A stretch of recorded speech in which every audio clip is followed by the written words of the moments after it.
The Steam Deck is a great way to play Path of Exile. Being able to grind out some maps, untethered from your desktop, opens up tons of new options for how you go about playing PoE. But not all builds play as well in the Steam Deck as they do on a desktop. For one, you're going to need to use the controller UI, which makes targeting of skills a lot less exact and gives you fewer buttons you can easily press. On top of that, many builds in PoE have a significant impact on performance, and this performance impact is magnified on deck, where your hardware can't just power through it. So if you have a Steam Deck, or are planning on getting one sometime soon, the best thing you can do to have a better time playing PoE on deck is choosing a build that will be a good fit. In this video, I'm highlighting 2 builds that I expect to be top performing League starters in Crucible League, that also feel great to play on the Steam Deck. Righteous Fire was my top recommended build in my previous Steam Deck builds video, and it remains the top dog for Steam Deck builds. This build is just so simple to play. All you have to do is run through the map, picking up loot. It's absolutely perfect for a quick map here and there.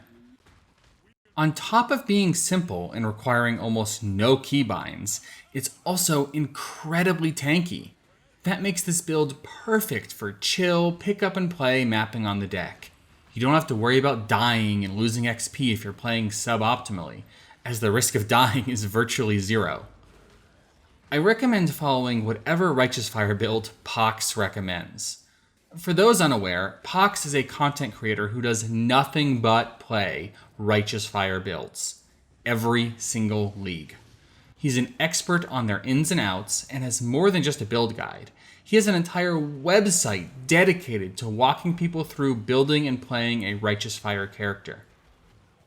This also makes the build an excellent choice for newer players.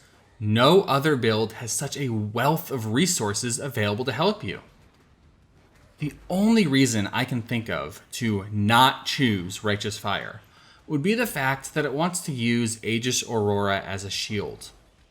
My expectation for Crucible League is that unique weapons and shields are going to be incredibly expensive. This could lead to Aegis Aurora being obscenely pricey, and even if you can afford one, you won't really be able to make the most of the Crucible mechanic without buying even more copies to combine. Overall though, Righteous Fire is a solid choice for anyone looking to have a great time on deck in Crucible. The other build I recommend is Poison Spark Occultist. Poison Spark was one of the top builds in Sanctum League. This build is mostly just one button to use Spark and another for a movement skill. Thanks to Profane Bloom explosions, it has fantastic clear speed while absolutely shredding bosses. It is, however, significantly less tanky than Righteous Fire. It does use 100% spell suppression and the unique Storm Shroud Jewel to get elemental ailment pseudo-immunity. But neither of these are budget options, and likely won't be available to you at the start of the league. This will leave you prone to random one-shots as you push into red maps, and might make for a bumpy league start. However, this playstyle is incredibly well suited to the deck, and the spark projectiles do not significantly affect performance despite the large numbers of them on screen. As far as the new league mechanic goes, because of how Spark fills the screen with projectiles, it will likely shred Crucible encounters. The enemies from a Crucible do not start attacking you until you leave the circle surrounding the Crucible Forge.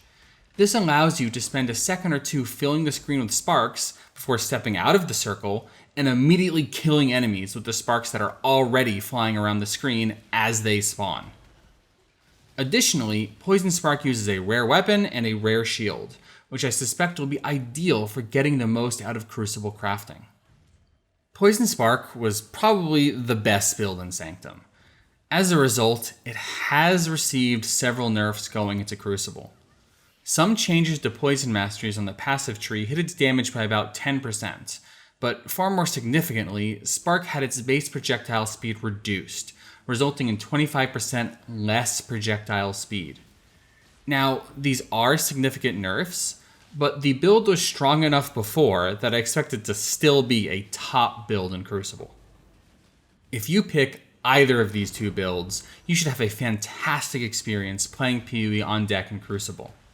There are, of course, links to guides for these builds in the description below.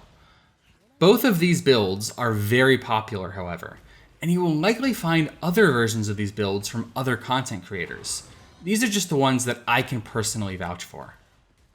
And if you have any builds you found play great on deck and think would make for a great league starter, leave a comment and let us know. I'm always on the lookout for builds that play great on deck. That's it for this video though. If you found this helpful, go ahead and like and subscribe so you don't miss out on future videos.